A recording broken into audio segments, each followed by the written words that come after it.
Hello friends, welcome back to my channel. तो आज हम बात करेंगे कि why divine masculines are silent और नॉट कम्युनिकेटिंग। ठीक है, तो इसके ऊपर मैं आपको कुछ पॉइंट्स एक्सप्लेन करने की कोशिश करूँगी जहाँ पे आपको समझेगा कि what the other person is going through.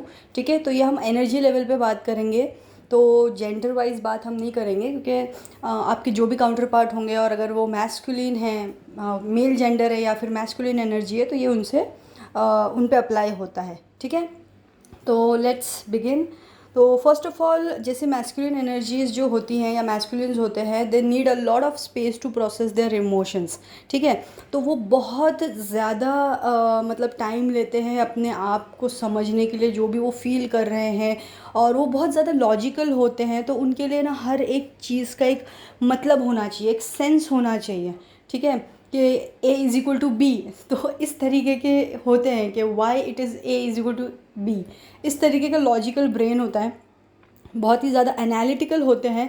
तो हर एक चीज़ को एनालाइज करते हैं, अंडरस्टैंड करते हैं और एक ग्राउंड लेवल पे ला के उसको प्रोसेस करते हैं, तब जाके वो चीज़ों को समझते हैं। तो उनके लिए वो इमोशंस भी उसी कैटेगरी में आता है। ठीक है, because of the upbringing and everything, because हमारी सोसाइटी में यही कहा जाता है कि मेल्स के नॉट क्राई और वॉट एवर एडिशनल जो भी चीज़ें सोसाइटी में उन पर अप्लाई की गई हैं, तो ये सारी चीज़ें उसी की वजह से होती हैं, उन्हीं के ट्रॉमाज हैं या फिर उन्हीं चीज़ों की वजह से उनमें ये सारी चीज़ें एम्बेड हो जाती हैं। ठीक है, तो he needs a lot of space to process his emotions. Second है कि हाँ, जैसे मैंने बताया कि he tries to find the clarity by himself और विद इन हिमसेल्फ। मतलब वो एनालाइज करेंगे चीज़ों को, अपने लाइफ को एनालाइज करेंगे, अपनी लाइफ के पैटर्न्स को एनालाइज करेंगे और फिर सारे कैलकुलेशंस करेंगे। तो मतलब इसी सब चीज़ों में वो बिज़ी रहते हैं कि कि क्या हो रहा है मेरी लाइफ में, ये एक रिपीटेटिव पैटर्न है तो वो ये क्यों हो रहा है। मतलब do I have to find the answer outside, के मतलब जैसे मैं कुछ और करूं जो ये चीज़ें ना हो। जैसे घर में, अगर उनके घर में बहुत ज़्यादा डिस्टर्बिंग माहौल है, तो वो ये सोचते मैं ऐसा क्या करूं कि जो ये माहौल मेरे घर का बदल जाए। ठीक है, वो लाइफ के पैटर्न्स को, लोगों के पैटर्न्स को अंडरस्टैंड करने की कोशिश करेंगे। तो इस तरीके से वो इन सब चीज़ों में उलझे हुए होते हैं, तो इसी में उनके ट्रॉमास भी सरफेस पे आ रहे होते हैं। ठीक है, फिर नेक्स्ट है कि masculines do not accept emotions easily. ठीक है, so that is the main reason they go in silent.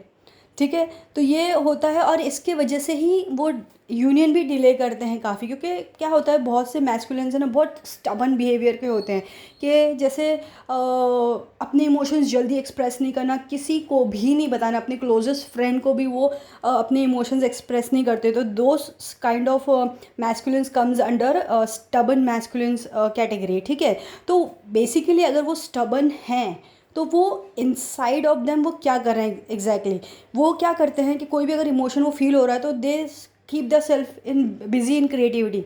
ठीक है, या फिर अपने जॉब में या अपनी किसी दूसरी चीज़ों में या 3D लेवल की चीज़ों में अपने आप को बिजी कर देंगे, ताकि वो इग्नोर कर सके वो इमोशंस या वो फीलिंग्स को।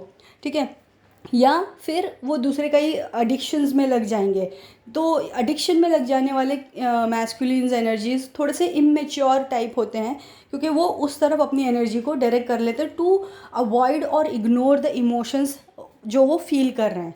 ठीक है, नेक्स्ट है कि जब उनको चीज़ें पता चलती हैं या समझ में आती हैं, तो वो बहुत ज़्यादा कंफ्यूज्ड रहते हैं कि ये क्या फ़ील हो रहा है, ये क्यों हो रहा है ना। इस कनेक्शन को लेके अगर वो कन्फ्यूजन में है, तो वो दो चीज़ें करते हैं कि एक तो they try to find the solution outside, या फिर they try to find the solution inside. Inside से मतलब मेरा ये है कि वो सॉलिट्यूड या आइसोलेशन में चले जाएंगे और अपने इमोशंस खुद ही खुद प्रोसेस करेंगे। आउटसाइड से मेरा मतलब ये है कि किसी फ्रेंड से कम्युनिकेट कर लिया, या फिर किसी गुरु से कनेक्ट हो गए, या फिर ऑनलाइन कुछ रिसर्च कर ली। ठीक है, तो इस तरीके से वो अपना कन्फ्यूजन क्लियर करने की कोशिश करते हैं। ओके, नेक्स्ट है कि he has confusing emotions about you which he is not able to process मतलब जैसे आपको यही बताया कि बहुत लॉजिकल होते हैं, तो हर एक चीज़ को स्ट्रॉन्ग रीजनिंग ढूंढते हैं उसकी, इसके लिए वो अपने इमोशंस प्रोसेस नहीं कर पाते हैं। और यही सारी चीज़ें हैं जो उनको साइलेंट और नो कम्युनिकेशन मोड में डाल देती हैं। तो basically if they are silent और if they are not communicating, तो दो ही रीज़न हो सकते हैं, either they are processing their emotions about you, और या फिर they are dealing with the karmics. ठीक है, ये दो ही सिचुएशन में मैस्कुलिन्स स्टेप अप नहीं होते हैं।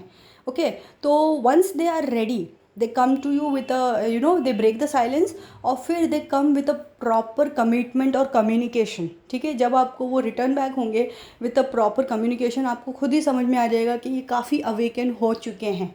ठीक है, तो अगर भी वो साइलेंट हैं या फिर नो कम्युनिकेशन में हैं, so do not worry, if they are true divine masculines or masculine energies and they're true your counterpart, तो फिर definitely they are processing the emotions, उनकी भी पर्जिंग हो रही है, उनके ऊपर भी बहुत सारा काम हो रहा है, तो वो उसी चीज़ में उलझे हुए हैं। तो इस चीज़ का टेंशन ना लें कि कम्युनिकेशन क्यों नहीं हो रहा है, वो साइलेंट क्यों है, वाई ही और she is not expressing the emotions. ठीक है, तो ये कुछ रीज़न्स हैं जो मैंने आपको बताने की कोशिश की है। होप ये आपसे रेजोनेट हो और आपको हेल्प करे कुछ। Okay friends, thank you so much. Bye bye.